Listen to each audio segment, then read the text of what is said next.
بسم الله الرحمن الرحيم فبأي آلاء ربكما تكذبان. Hello, Dr. Zakir Naik. My name is Harris. I'm from Phoenix, Arizona in the United States. I'm an entrepreneur and a marketing manager. Two of my friends in America have converted watching YouTube videos of you. One of them a Christian, one of them an atheist. One of my friends presented me with how to deal with an atheist DVD of yours, which I did watch. But that didn't answer my question. And I've asked this question to a lot of people with no satisfactory answers, a lot of intelligent people. Of all the scholars that I've ever watched on YouTube, in my opinion, you are the most rational, logical, easy to understand kind of scholar that I've ever come across in my life. And it is really important that this question is answered because I've never had a satisfactory answer for this question. My question is like a coin with two sides. The first side of it is this, and this is the question. I'm somewhere between an atheist and agnostic. I'm not sure where. God has created this entire universe, and the Quran speaks a lot about how it has taken so many days and mountains and this and that, and life is going to be a test and whatnot. My question is, way before God decided to create this entire universe, before he decided to put human beings, before he decided to send Prophet Muhammad or Adam and Eve, way before he even planned about doing any of this, he knew the end result of it. He knows in the end he will be disappointed by certain people and he will throw them in hellfire. He knows they will be burning. He knows they'll be tortured, and that is when they'll be repenting for what they've done. Way before he created the entire universe, he knows the outcome is gonna be bad. It may be good for certain people who are in heaven, but he knows that he can save those people from being in hell, way before he even decided to go ahead with the creation. Yet he decides to go ahead with it, with all his godly logic. Why would he want to do that? The question, if I can just put it in this manner, how can God be so sadistic that he would actually go ahead with a plan which he knows is going to end up in that manner? That's the first side of the coin. The second side of the coin is, for some reason, if I believe that, okay, God is almighty and he understands everything is great, God is great, why is God insisting in the Quran that look at the mountains, look at the protons, the electrons, this and that, everything is so synchronized, how amazing I am? Why is he forcing us to find his creation amazing when it is a piece of cake for God? I mean, he just had to say kun and it was done. Then why is it a big deal if God has made this entire universe which is so amazing? Because for God it's nothing. So I should not be really amazed at his creation. He can do much more than this. So I do not understand why he wants us to respect what he's done or find it amazing what he has done. The brother asked a very good question and a very intellectual question. It's a very good question. And he has seen some of my tapes on YouTube, even of atheism. And this question that is troubling him, he hasn't got the answer to. The brother asked a question that Almighty God knows everything before he created the heaven and the earth, before he created human being. Even if one person goes to he could avoid that. Hell, he could have avoided that. I mean, he could avoid being disappointed. Of course. I'll reply. The brother said, even if one person goes to hell, it is as though God would be disappointed. Now coming to your question, I started a school. And you may have heard Islamic International School.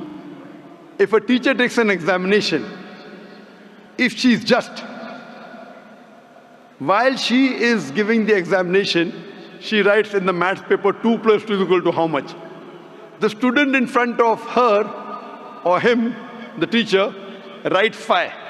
She can very well tell the student, change 5 to 4. Would it be just on the teacher during the test and examination to correct a student who's writing a wrong answer? Right, but if she has an option that the student doesn't need to do any of that and still No, I'm asking a simple question. I'm asking a simple question. The teacher has given the question paper. Right. All the students were informed about it. You're right. For that particular situation, For that particular situation, the teacher can tell, dear student, change 5 to 4. What will the other students think about? Unjust. But Correct. God can be just at the same time. He can create a completely different condition. He doesn't have to go ahead with that situation. He's not bound by any situation.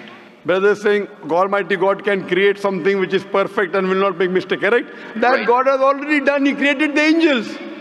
God Right. created the angels. The angel never go against any commandment of God. But human being is a better creation than angel. The angels have got no free will of their own. If you have heard my tapes, if you have not heard, I'll tell you now. The angels are a creation of Almighty God, but not the best creation. Almighty God created the human beings. The human beings have a free will to go against God or to follow God.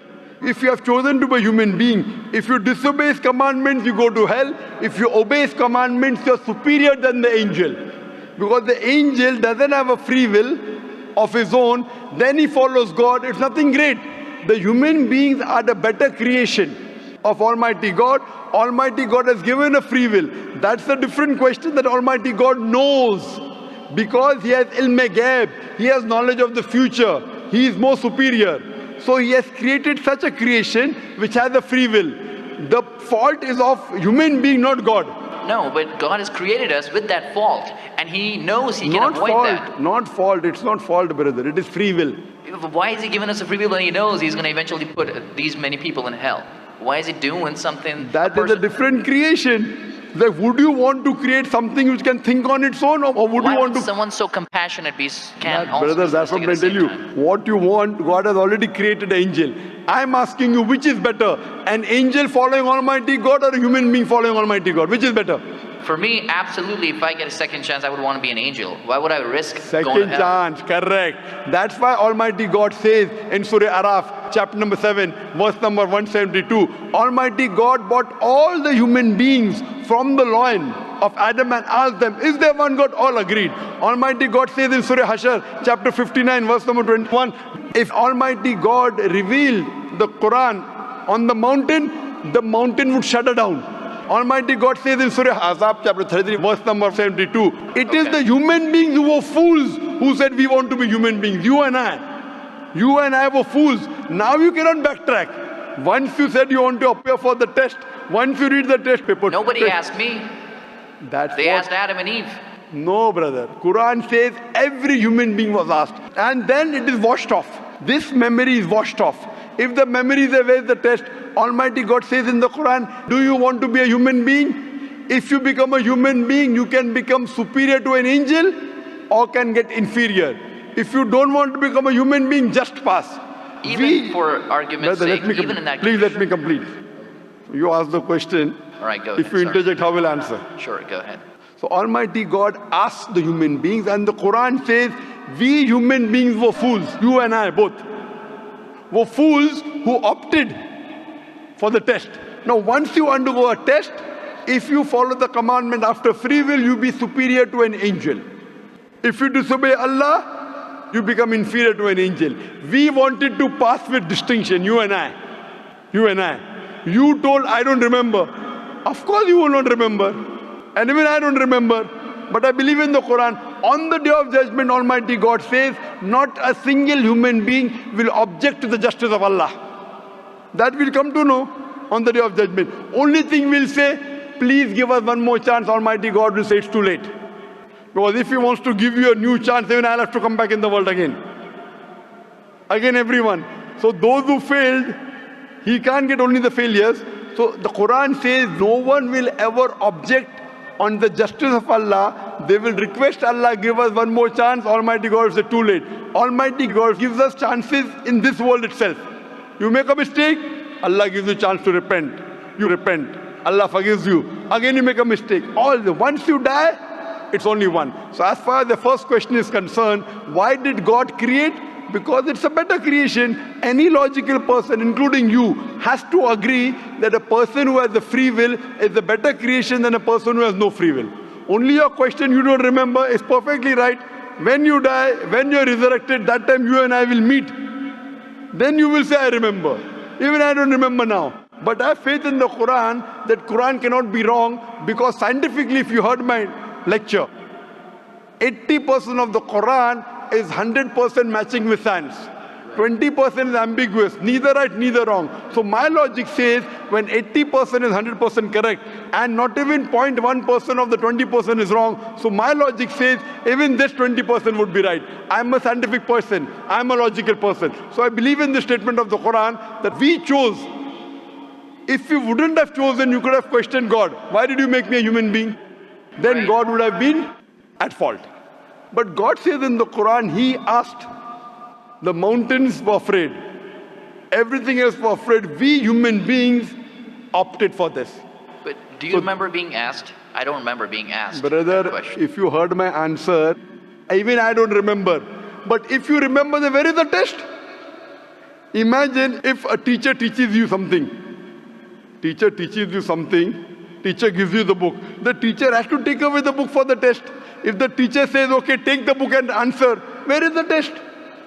Okay, but why? After the examination is over, you can go home and check or not. But even before the exam began, God knows the end Brother, result. listen to me. After the examination is over, can you go and check home or not in the textbook? Absolutely. But during the examination, can you check? No. So now the examination is going on, brother. Once it's over, you can check. If you tell teacher, I want to see the textbook, I don't remember. No. During the examination, you cannot refer to the textbook, it will be called cheating. Correct? So once the examination is over, if you don't remember, you tell God, what is this illogical? But Quran says not a single human being will object to the justice. Let the test get over. So today, I being a scientific person, I being a logical person, based on my knowledge of science, based on my logic, when I read the other scriptures and when I read the Quran, I find Quran is the only book, only religious scripture on the face of the earth which passes this test. So therefore I, being a scientific person, being a logical person, agree, okay, fine. This statement of the Quran also has to be right. I don't remember, that's the test. If I remember, where is the test? So that answers the first part of the question. First part, that saying that God was sadist. God is not sadist. For example, I start a medical college. I want the school students to go to medical. How many students who go to school enter the medical college? Just roughly, can you guess? Few. Surely less than 5%. Less than maybe 1%. So why did you make a college where only 1% can enter? Fine. It is for selected few. So same way God made heaven, Jannah, Jannat-e-Firdaus. Everyone cannot go to Jannat-e-Firdaus. Why not? Sorry? Why not? Why can't everyone go to medical college? Because it's human capacity. If humans were capable of being able to put everyone in medical college, they would. That's the way we are made. The same way everyone cannot become a doctor. Only those who have the capacity. Same way everyone cannot go to Jannat-e-Firdaus, the high levels of paradise. We have to strive. God has given you capacity. If you don't follow His guidance, you cannot. If you follow His guidance, to go to Jannah is very easy. If you're intelligent, it's very easy. If you're intelligent and if you're truthful to yourself. But if you're not truthful to yourself, even a non-intelligent man can go to Jannah. Only thing, you should be truthful. God has given you different options how to follow Him. Some people think they are smart. I tell them they're extra smart. If they were smart, they would see it is crystal clear, in black and white, that this is the word of God. You have to follow it. That's the reason Francis Bacon said, little knowledge of science makes you an atheist. In-depth knowledge of science makes you a believer in God. So I wouldn't say God is sadist. I said we were fools who opted to undergo the test. Not God. God gave you an option. What do you want to be? We chose. So we are responsible, not God. God is not a sadist. We are fools. That's what the Quran says. On the day of judgment, you will come to know, inshallah, you and I both. Inshallah, if I go to Jannah, inshallah, I'll pray to God, I'll thank God. You know, I was a good person, I choose to be a human being. If you pass that, if you fail, then we will curse our own self. Hope that answers the question. The second part? Sorry, what was the second part? That even if I believe how almighty He is, how knowledgeable He is, why is He so bent on convincing us, look at the mountains, look at the electrons, look at the protons? Right. The second part of the question was that why does Almighty God give references of the mountain that He's created this? For Him it is peanuts. So why is He talking? You know why is He saying? He's saying these peanut things, mountain, they would shudder. You human being who are superior, why don't you understand? Quran says in Surah Hashar chapter 59 verse number 21, had the Quran been revealed on the mountain would have fallen down to utter ruin. But to us human beings it makes no difference. He's giving these examples to show that these things which are so powerful, the mountains etc. which He has created, would have submitted their will. Why don't you human beings do? He's trying to give an example that we are fools. He's not trying to praise Himself. And whenever He asks us to praise Him, or when He says, for we say Allahu Akbar, God is the greatest. Do you think it will change Allah? No. Whether you say 1,000 times Allahu Akbar or 1,000,000 times, He cannot become greater. He's already the greatest. The reason we say these things is because it is our human mentality, our human nature, that we follow the people who are famous, we follow the people who we praise. For example, your mother has a heart attack. There is an unknown person on the street who gives you the treatment. And you heard that the best heart specialist in the world is Dr. X. Now, will you follow Dr. X's advice or the person on the street who you don't know? Dr. X. Why? Because Dr. X is famous. People know him. He's the best in the world. So the reason in our salah, in our life, we say Allahu Akbar, Allah is the greatest, Allah is the most wise, Allah is the most intelligent. Why? If we say that, it doesn't benefit Allah. It benefits us. That if we praise Him, we follow Him. If we follow, we go to Jannah. To Allah, it makes no difference. Therefore, Allah says, will you not then believe? Will you not then understand? That means the Quran is revealed to the people for understanding. So He's giving this example not to make Himself great. He's already the greatest. Whether you say 1,000,000 times Allah is the greatest, it will not make a difference to Allah. He's telling it to you. Allah says in the Quran, Allah does not require you, you require Him. So when we praise Him, it is human psychology that the person you praise, person you talk great about, you tend to follow His advice. By following His advice, it will benefit you, it will not benefit Him. He is already the greatest. He is already the merciful. So these are rules and regulations laid down. He is our creator. He knows our mindset. You are a student of science, correct? I am also a student of science. The moment I come to know, Allah mentioned these scientific facts which we came to know today, 50 years back, it increases my faith in Allah. Allah says in Surah Fussilat chapter 41 verse 53, Sanurihim ayatina fil afaqi wa fi anfusihim hatta yatabayyana annahu al-haq. Soon we shall show them our signs in the furthest regions of the horizons and into their soul until it is clear to them that this is the truth. So Allah is giving these examples so that it benefits us. For Him, it makes no difference. It is benefiting us, so He is giving us a chance to follow Him so that we can go to heaven. Hope that answers the question, brother. I recognize His power, and I understand He's amazing in all that He's done. But am I expected to be amazed at His achievements at creating this universe? Because for Him, it's like a 1-second job. Correct. Right? So for Him, which is 1-second job, when He tells you not to have alcohol, if I you have alcohol, sure. But am I expected to be amazed at His creation? No, see, the thing is that He is not there to prove Himself better. If you believe that for Him it is peanuts, so will a person lie? No. So if He says don't have alcohol, you will not question Him. No. Don't have pork, you will not question Him. Yeah, but I'm not amazed at His creation because for Him it's nothing. Compared to us, it's amazing. For Him, it's nothing. Right. But compared to us, a person who can create the universe, when He tells me not to have alcohol, I immediately follow. Sure, I don't mind following Him, but do I have to be amazed at His creation, as is said in the Quran? See, as you asked me the question, should I be amazed at the creation? Right. I would say, if I believe human being is a better creation, then yes, I'm amazed, and then I say, Alhamdulillah, He has made me better than that. So if I'm amazed, He made the mountains, He made the stars, He made the sun, but He made Zakir Naik also. He made a human being. and we are the best of creation. So he gives these examples so that we realize what benefit he has given to us, all the favors he has given to us. Talking about the science, talking about the protons, talking about the mountains. Finally he says human beings are the best creation. So in comparison, we have to agree that our Creator has created this human body, the molecules, the DNA, the complex thing, which can never come by chance. So in this way, we are amazed at the creation of the human being. And then we submit to him. If you are not amazed, only by being amazed, we submit that he is our Creator, he is worth worshipping.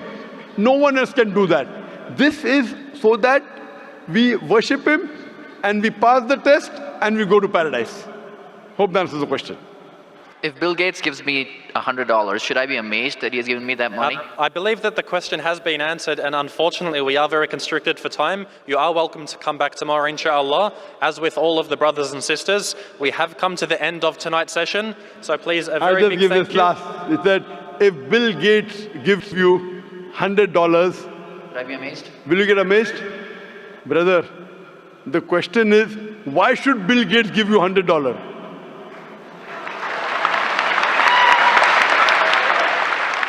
If you tell me a Tom, Dick and Harry gives you $100, nothing to be amazed. Bill Gates gave me $100. It's something that he gave you. Why did he give you? Why not somebody else? Why? The question is, why did he give you is the question. Okay. If some Tom, Dick and Harry gives you, if a man on the street gave you $100, Bill Gates. Got it. You got it, no? Answer. Got it. I got that. So now you're convinced, huh? Yes, absolutely. That is the answer. So inshallah, I hope that we'll come closer to Islam. So I should not be amazed at the fact that he's given me the money. I should be amazed it's him who's giving the money. Alhamdulillah. Got it. So it was worth the time extending. Alhamdulillah.